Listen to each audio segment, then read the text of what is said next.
Now, from WBZ Sports, this is Burton Ernie Talk Football with Fauria. Welcome, everyone. Burton Ernie Talk Football with Fauria. I'm Steve Burton. Another week, another win for the Patriots, right? It doesn't get any sweeter. I'll tell you right now. Pats are in first place. Ernie Adams, Christopher Fauria alongside. We're going to talk about the emergence of Drake Maye. You turn on your national sports show right now, and everybody's talking about Drake Maye. Everybody's talking about Drake Maye. But before we even get to that, that's the good. We need to talk about the bad and the ugly. Yeah, the officiating. Oh, I was like, what was bad and what was ugly? I'll tell you what was bad and what was ugly. The officiating. It was awful. I mean, awful.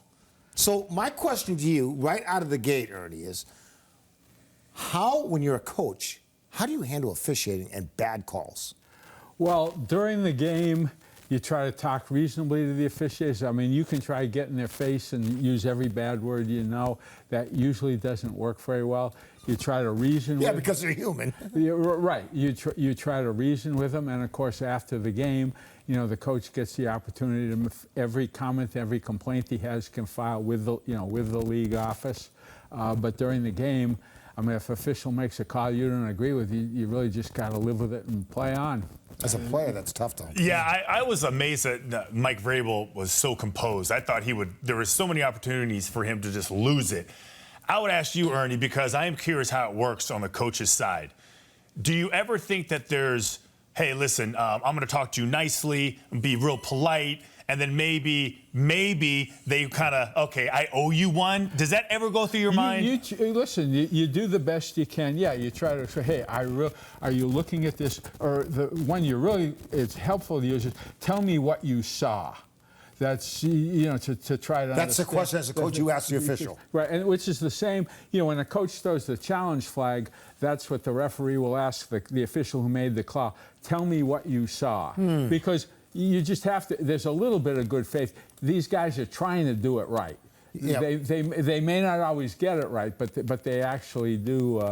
It may be hard. I can see the look on your face. Because the look on the face, the call on Stephon Diggs, okay, that took the touchdown away from Douglas. That was just atrocious. Mm-hmm. You're talking about down the sideline? Down the sideline. Yes, okay, yes. But I'm going to tell you what the official, because the guy who threw the flag was the line judge, who was about 40 yards behind the play, and he saw the Tennessee defensive back get his body move like that out of the way, and that's a flag. No, I'm not talking about that one. I'm talking about the one that took the touchdown away. Oh, okay. Okay, yeah. the little. He ran an out route. He ran an out route. And come on. Yeah, no. What are we doing? And it was late. It was 2 days late. The extra point team was on the extra point team was on the field. And all you can do as a coach is, would you please explain that to me? You really don't have a choice, because I have never seen any coach talk any official out of picking up a flag on something like that. He is right, though. It never. I'm just amazed that with everything going on, there isn't some sort of verbal cursing and just abuse going on. Well, Christian, you have been. I mean, there's some of that. From the coach to the ref. The reality is, and Ernie's right, it doesn't change anything. I've never heard, I've seen a ref pick it up because you were upset. I just wonder if refs. But it feels good. I just wonder if refs. And listen, and sometimes the officials understand that they're going to take a little bit of abuse, but there are kind of limits where you don't go, because lines you don't want to cross. Lines you really don't want to cross, and it's like Alex Cora. The pitcher's obviously 2 inches off the plate, and they call it a strike. All right, let's talk about the good, Kevin. Yeah, let's go to the good. Much better to talk about the good. Let's talk about particularly in a win. Yeah, the emergence of your quarterback, of Drake Maye. This guy, I don't want to put him in the MVP ranking just yet because it's early, week 6, but his stock's growing. It's moving up. The first and biggest thing you want to see on a young football player is the jump they have to make from their rookie year when they have no clue to their second year when they've been through it once, and now that's where you really want to see a substantial jump. And I think the combination of Drake, he's got Josh coaching him, he's certainly making a big jump. And where I really see it is last year was a little bit of, if he wasn't there, just tuck it and run. Now it's pull it down, move forward, keep your eyes downfield, and then make the throw.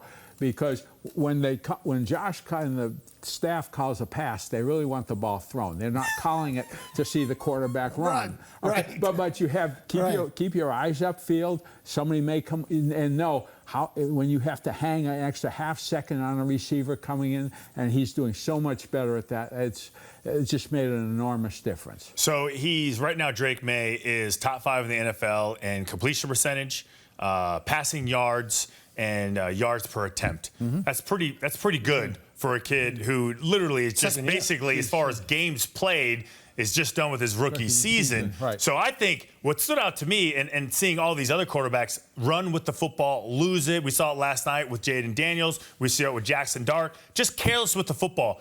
If you pay attention, he's constantly having 2 hands on the football as he's kind of trying to scramble and find space while keeping his eyes downfield. I think that's something they obviously worked on because it shows. Well, that's and I know Josh well enough to know taking care of the football is job one. I mean, you saw what happened a couple weeks ago. Right. Ball's on the ground, you lose it. It leads to losing a football game.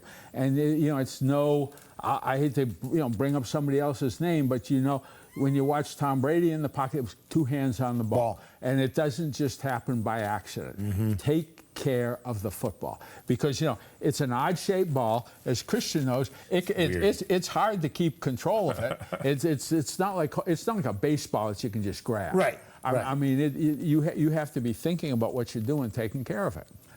Footwork. It's gotten better. And that again, it's repetitions. It's working on it. Pocket awareness, gotten better. Gotten better. The whole thing, right? And knowing, hey, I don't have to just panic and pull it down and run. And I know how much time I have. I always know where my outlet is. It's not here. It's not here. Boom! At the last second, I know when to go. Because again, when you're calling the pass, it's designed to throw it. Speaking of throwing it, all right, we're going to take a break. But when we come back, we head to the whiteboard with Coach Ernie. We're going to talk about some of those passes made through Sunday and what makes a good pass route. You're watching Burton Ernie talk football with Fauria. We'll be right back. Stay with us.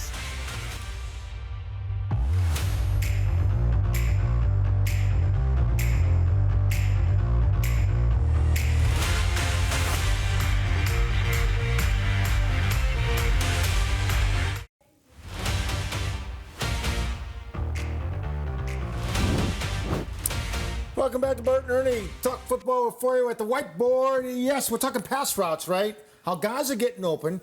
All right, we have opening drive of the second half. 4th and 3. Vrabel likes to go for it on 4th down, which is a good thing. But this is one to Diggs. Well, but this is in what we always call the gray zone because you can think field goal, but it's a long field goal. So you make it. Which do you like? You want to try the long field goal, or you want to go? Put it in the hands. It's a total coach's decision. So they get in this situation. What's the defense in? The defense is in cover 5. Explain what that is. Okay, which some people call 2-man. It's like the safeties are deep like cover 2. Yeah. The difference is the underneath coverage. In this case, the corner on Diggs. They are playing tight. Their job is to deny the completion. So man coverage. Tight plaster. Man plaster. This is tight plaster because normally if they're in zone, you run a 4-yard hitch, just throw them the ball and complete it. Well, the defense can't give it up in this situation, so the corner is just sitting there, and the corners look at the receiver. I know you really want to run a 4-yard hitch. I'm not going to let you. And the receiver's looking at the corner. I know you're going to take that short route away from me, and I'm going to beat you. So what really made this a great route was Stefan comes off right at the corner, right at him. Gets in his face? The coaching point for the receiver here is you want to step on the corner's toes. Get right on him and make him feel you. Make him feel you, and he comes, and you can see the corner. Well, naturally, if somebody's coming right at, my hands go up, and I just go back on my heels a little bit, and and then I got you beat because I'm coming right, and then it's just boom right there, and there's the ball. Got it. First down. And it's a timing thing too, right? It's a timing thing, but it's great patience by Diggs, knowing I gotta step on his toes because he's sitting on me hard. When you run routes, you're trying to beat a defender in his technique. You've got to recognize. Look, it's a different pass if the corner's off. So you're coming off run, as Christian knows, you can have the same route. It can be different, 4 different ways, depending on how the guy's playing you. Yeah, and I thought this was a big play. You remember earlier in the game, they went for it on 4th and 8. They mismanaged the quarterback to center exchange. It didn't look very good. So they decided to go for it again on a 4th and 3 when the game was still kind of, you didn't know what was going on. Totally. I mean, you remember late in the first half, the Saints went ahead. Right. Okay, and then the Patriots, a really nice 2-minute drive to take the lead back. But this was a seesaw game all the way. All right, let's go to our second route, shall we? So the second route was actually over here on the slot side. This is in the 2-minute drive at the end of the half, which they did a great job with. So we got 2 receivers over here, and we got motion to the outside. Yep. And this outside guy runs what we used to call a squirrel. Squirrel. A squirrel. Named after Julian Edelman. No, just kidding. But it could. It could. We love you, Julian. But it's been called a squirrel since the beginning of time. You run, start the quick out, start up, and come back on the out. So it's a double move, right? It's a double move. You try to hold this corner out here, and then on the inside, Booty, he's a great, comes off inside, pushes it vertical. Again, with really great patience, he's right down in here on the hash mark, breaks it out to the corner, and boom. The corner's right here on the outcut, and it's a big pass. It's the patience to come off inside, then stick it vertical. When you go vertical running your route, that keeps the defense off balance. They don't know if you're going in, going out. When you hear people talk about set the vertical stem, any good receiver running routes. I mean, I know Christian set a lot of vertical stems in his days as a tight end, and then it's also you're right in here on the hash mark. Right. So that when you break to the corner, from the hash to the sideline is 23 yards. So you got plenty of room out in front of you, for the quarterback to throw it. And all he's going to do is lay it out there for him. Lay it out there for him. But it's the release, it's the stem, it's coming up. All that has to play in. Explain why this route is so important for this guy. Okay, because the one thing you have to do throwing this as the quarterback, you have to know that the corner has bit on the out, because if he doesn't, the corner can fall back and make the play. That's trouble. So if you're the quarterback, if you see the corner's off, just throw it out here. Mm-hmm. So it's decision making by Drake Maye. Yes. On which one to go to. Yes. Great route, great decision making, and when it worked, I mean, hey, well, that was easy, but. Right. Yeah. Well, not really. There's a lot that went into it. So spacing is key to all this, isn't it? This is really similar to playing the Celtics playing basketball. Spread the floor. You never want 2 guys standing next to each other. You make it impossible for one guy to cover 2.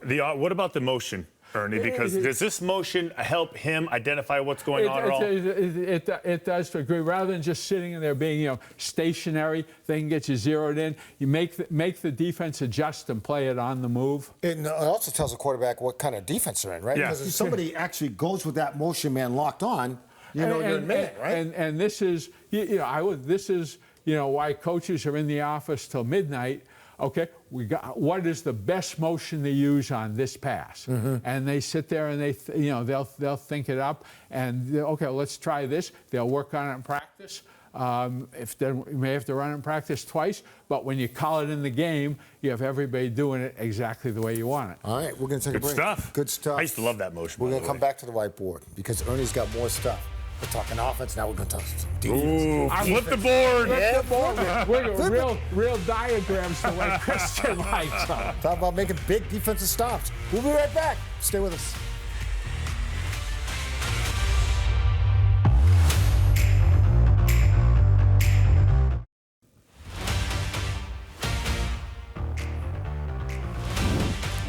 All right, welcome back to the whiteboard, everyone. We're talking defense right now. We're talking the very first play of the game against the Saints.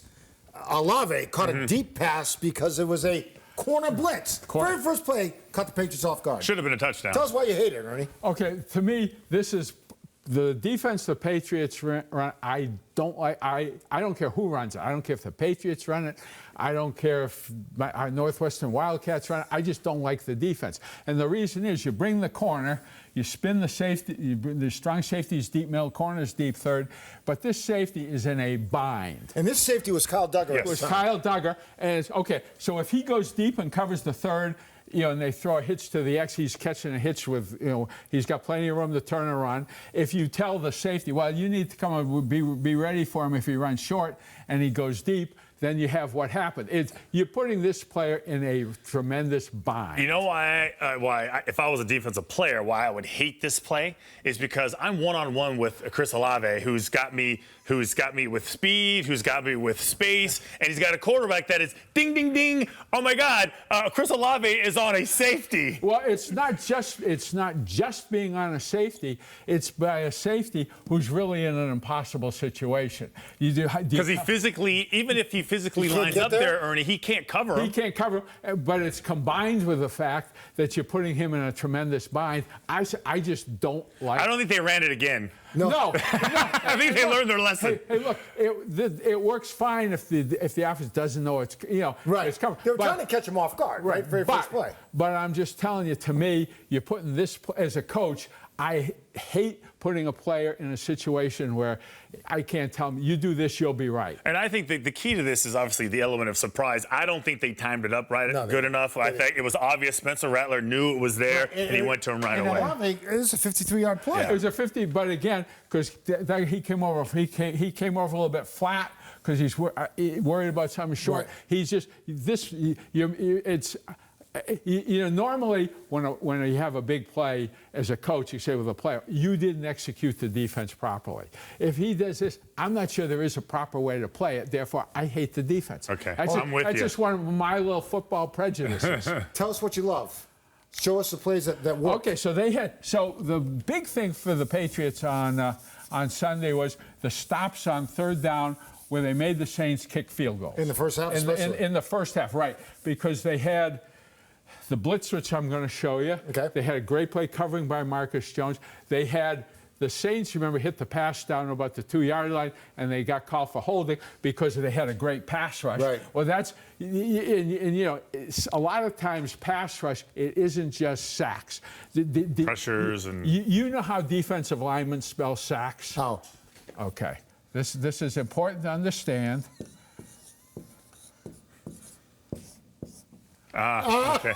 Okay, that's it's dollar signs. Yeah. Dollar sign. But sometimes it's the great pressure when you force the offensive lineman, you beat him, and he has to hold you. Show me the money. That saved the touchdown right there. The Saints are going to be first and goal on the 2-yard line. Okay. So the first one they had, I think it was about 3rd and 6, and we got about 2 minutes left here. We got about 2 minutes left. Got it.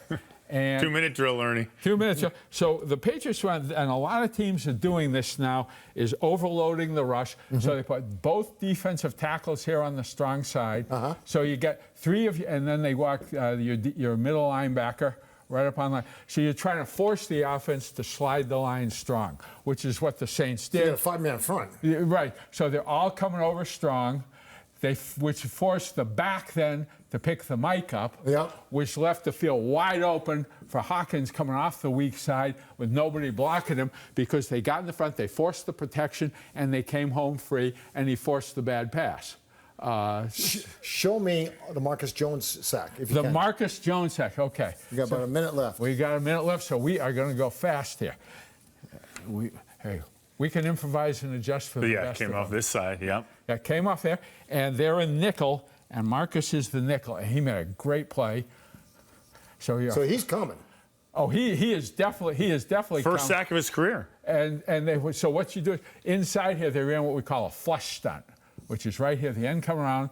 They all had to stay in there and pick it up. Marcus is coming hard off the edge, and Alvin Kamara's on the backside came to pick him up. And this is what was great, because Marcus knows that the quarterback back there is not just going to stand there, come tackle me. Like a statue. He's going to try to move. And so Kamara comes over to block him. Just each time, Marcus came right underneath and made the play. I mean, listen, if you're going to go inside, you better be right. You better be right. But, listen, but the offense, you'd like the quarterback to step up. He keeps going wide, and you just run him past the quarterback. Yeah. This was a great blitz, and he just made, it was just like the play we talked about last week down in the red area where he ended up double covering the time. This is just smart football. And Marcus Jones isn't the biggest guy on the team.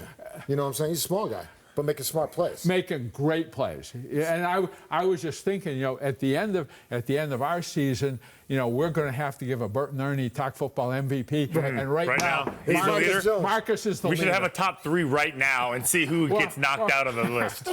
We can discuss that. Yeah, we need to talk about that. We're going to take another break. We'll be back with more Burton Ernie Talk Football with Fauria. Stay with us.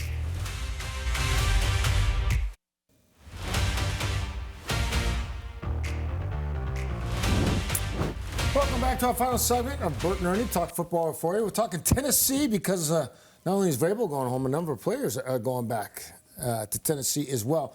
What's it like for a former coach to go back and face his team? Well, I'm sure Mike has a lot of emotions, but I'm sure also that he's going to tell the team, hey, forget about that. This is not about me. This has nothing to do with this game. I was there a long time ago. It's ancient history. What the Patriots need to do this week is keep their focus on playing good football and getting better, and don't play down to the level of the opposition. Which is key. I will say, I can tell you right, I'm going to do a prediction.